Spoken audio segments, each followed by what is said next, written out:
Hello अस्सलाम वालेकुम। उम्मीद है आप तमाम लोग खैरियत से होंगे। तो ये मैंने तहरीर पिछले दिनों पढ़ी तो मुझे बड़ी अच्छी लगी। तहरीर कुछ इस तरह, तहरीर का टॉपिक था जी लाहौर की उर्दू और कराची की उर्दू में फ़र्क क्या है। ज़ैड बुखारी मरहूम पतरस बुखारी के भाई थे और ख़ुद भी उस्तादों में से थे। ये उस वक्त की बात है जब वो रेडियो पाकिस्तान कराची के डीजी हुआ करते थे। एक दिन बुखारी साहब अपनी कार में ऑफिस की तरफ जा रहे थे कि इनकी नज़र अपने एक साथी पे पड़ी जो सड़क के दूसरी तरफ पैदल जा रहे थे। बुखारी साहब ने इन्हें मुतवज्जा करने की कोशिश की मगर कामयाबी ना हुई। बुखारी साहब ऑफिस पहुँच गए। थोड़ी देर बाद इनके दोस्त भी ऑफिस आ गए। बुखारी साहब से मुलाकात हुई तो बुखारी साहब ने इनको बताया कि मैंने आपको फ़लाँ जगह पर देखा था, मैंने आपको बहुत आवाज़ें मारी मगर आपने सुना ही नहीं। आप मेरे साथ गाड़ी पर आराम से आ जाते। वो साहब ठेठ उर्दू बोलने वाले थे। उन्होंने बुखारी साहब को टोक दिया।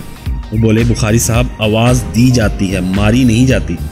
बुखारी साहब ने नहायत संजीदगी से उनकी तरफ देखा और बोले, हमारी तरफ तो मारी ही जाती है, देने का रिवाज आपकी ही तरफ होगा। तो ये एक मैसेज था जी, एक तहरीर थी जिसमें पढ़ी। तो अगर किसी को कोई बात बुरी लगी हो तो मैं माज़रत खाऊं, लेकिन एक जस्ट अ मैसेज, तो ज़रा मजाक लीजिएगा।